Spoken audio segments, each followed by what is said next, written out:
The society we live in currently is completely obsessed with consumerism, and that's a real problem. But there are ways to consume better, so hear me out. Hello, and welcome back. Today we're talking about things. We're talking about consumerism. We're talking about objects and buying, but more specifically, we're talking about my best and worst purchases of the year 2021. I know we're almost half a year already, coming into summer here in France right now. And I'm making this video because I think, consumerism is a hot topic at the moment, especially in the sustainability space. And I think we're coming to realize that the less we buy, the better. It's not necessarily about buying better, but it's also about buying less. So I really try to stick to that motto this year, and I've been pretty good about it, so I haven't accumulated too much stuff in my life. But there are definitely things that I regret buying, and I'm sharing this with you. And it's pretty embarrassing for some, but that's okay. I think it's important to be open as well, and to give some insight in the fact that as an environmentalist, I'm not perfect and I still make poor purchasing decisions, but I also make really good purchasing decisions, and those are the ones that I also want to share with you. So let's get into it. I have a bag of goodies here, and I'll just go through them and tell you whether they were a good purchase or a really bad purchase. First one is a good purchase. It was sent to me actually, so I didn't purchase it myself, but I'm so glad that they did, the team at TUPPERWARE here, and this is not sponsored. This is just being sent to me, and I enjoy using it. I really like this bottle, well, first because it's reusable, but surprisingly enough, I don't have that many reusable water bottles. I have maybe 2. So this is the third one, and it keeps things warm and cold, and it also sort of props into a little cup like that, of which you can pour the liquid in and drink from the cup. So I really like this water bottle, and it was a really good purchase. It's sustainable, and it actually goes also for a good cause. It supports the ocean and other environmental projects. So definitely a good one for this. Second is probably my most shameful purchase of the year 2021, and at first I didn't want to share this with you guys, but I've come to realize that it is important to be as open as possible, and also to realize the fact that I do make mistakes and I buy things that I regret, and so this is one of them. And this is not to say the brand is terrible per se. I don't know enough about the brand to tell you, but I can tell you that this bathing suit is something I definitely regret buying. First of all, it was bit expensive. It was maybe 60 bucks or something like that. And then, when I wrap this top around, it keeps falling. It looks good in photos, but who cares? It's not about just photos. It's about actual use in everyday life. And I just wouldn't use this bathing suit. You can't even swim in it. It just falls like that. So definitely a bad purchase. Also, the brand is called, I'm not sure how you pronounce it, but On or whatever it is.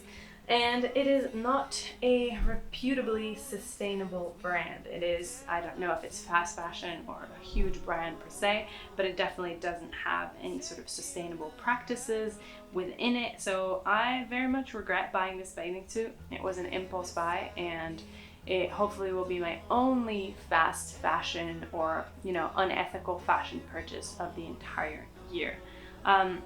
On the other hand, last year, or a year and a half ago, I bought a bathing suit from EYA label, and they're sustainable. They're made from recycled fishnets, and I was really pleased with that one. So that again goes to say, maybe putting a few extra bucks into a purchase that will last longer and that you will actually enjoy is sometimes wise. And I should follow my own freaking advice for this one. So that was a pretty terrible purchase, and I will try to donate it or sell it to someone who actually will enjoy it. If you're enjoying this video so far, do not forget to hit that subscribe button and leave me a little comment in the comments section. If I get to 50 comments, then I will pick one of you to send my preset pack to. It's called Not Just Color, and you can check it out in the description below if you're curious of what these presets look like on photo. But that's that. Moving on to the next purchase. Next up, let's see what's in the baggie. Next up is definitely an amazing purchase, and it was a Christmas present from my mom. No, actually birthday present. Anyway, a present, and it's this Tupperware. I know it doesn't look like much. It's just a inox tin Tupperware, but I have been using it so much while traveling. Having a Tupperware is basically one of the most sustainable things you could carry around when you're traveling. There's a lot of to-go places, you're probably going to eat out a lot. A lot of places today are actually okay with putting their takeaway food into your own container. Although with COVID, things have changed a little bit, but I've had some, some positive feedback in that sense. And that Tupperware is amazing also to pack picnics. So I would pack our lunches in there. I would also use it as a bowl sometimes in hotels where they didn't have cutlery and whatnot. It comes with a fork and it has a little divider on the inside.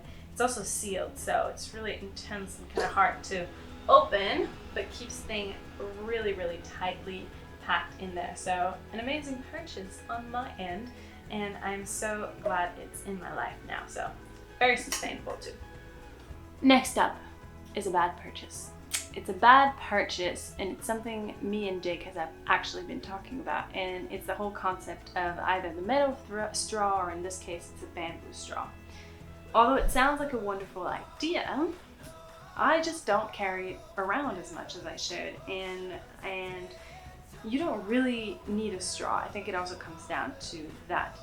If you're consuming a drink, you don't actually need a straw. So this item is just something that's sort of bound to stay at home and that you won't end up using that much. That being said, maybe some people actually carry their straws around all the time and are so good with it. I'm just not, so it ends up being a bad purchase for me because I don't use it, and that is the sort of premise of a bad purchase. It's something that you won't be actually making use of. Next up is an amazing purchase that I've made. This is not to shout out the brand per se. There's plenty of other brands out there that are making the same product, but I have found myself loving this shampoo bar, and actually I have the reminiscent of another shampoo bar here. So I've tried out 2 different shampoo bars from Lush, and I've loved both of them. They work as actual shampoo. I don't need to use another shampoo on top, and they've made my hair, very soft and very good. So I'm very happy with this purchase. It cuts the packaging, and so reduces plastic waste, and also a lot of the commercial shampoos that we find today in stores have a lot of silicones or other chemicals that really shouldn't be on your hair or on anyone's hair. So I tried to keep my cosmetics and my bath products as natural as I can, because it is not only harmful to the environment but also harmful to yourself to have that much chemicals into the products that you put on your skin or on your scalp, on your head, on your legs, wherever it is. The more natural, the better. Okay, we are coming on to my third pretty bad purchase. I'm not very proud of this one because this is not only not very sustainable, because I don't know where the stone comes from and I'm being all mysterious, but you'll see what it is in just a second.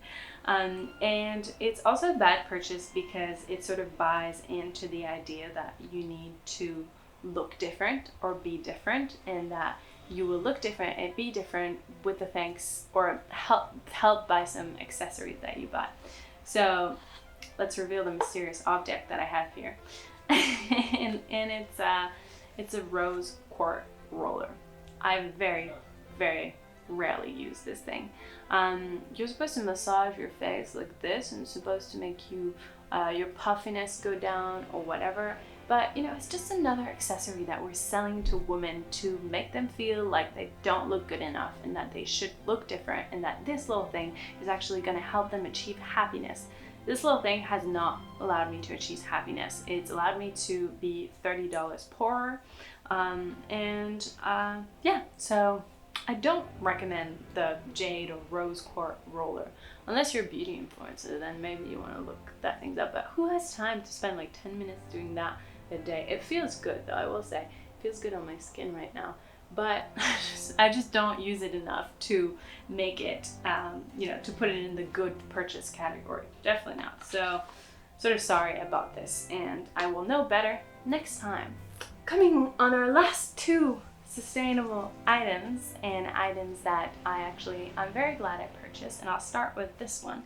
I have another pair of sneakers, so I have 2 pairs of sneakers at the moment, and yes, I wanted another pair, so I bought this pair. It's New Balance, so New Balance is not particularly sustainable, but I bought this pair off a website that's called Vinted, and Vinted is pretty much like Depop. It's just a place where you can buy secondhand clothing from other people. And I found these shoes for $30. They were in really good state, and I have been using them so much. But that's only because I knew exactly what pair of shoes I wanted. I had seen them on other people, I had seen them in a store. I knew that I wanted this pair of shoes. I had even gone to the length of trying them out in a store, not buying them from the store, but then buying them secondhand. So I knew that they would fit me, I knew that I liked the look, I knew that I would use them. And so I went ahead and purchased them on Vinted from someone else. And I'm just so glad I did. I'm so glad I did because I love these sneakers and because I felt like I actually put some critical thought into that purchase. And the last purchase that I want to talk about today is that's sort of addressed more at ladies out there or people with uteruses, because it is the Diva cup. And this is the second one I've bought, so I've owned one before and you know, it's run its course, it's done its travels, and so now this is the second one I've bought. And this one's great because it's cruelty free, it's also ethically produced, and it's part of the Slow Cosmetic seal or certification. That's that for today. That's all for the things that I've bought, the things that I've regretted, and hopefully you feel like I've been as honest as I can with you about these purchases.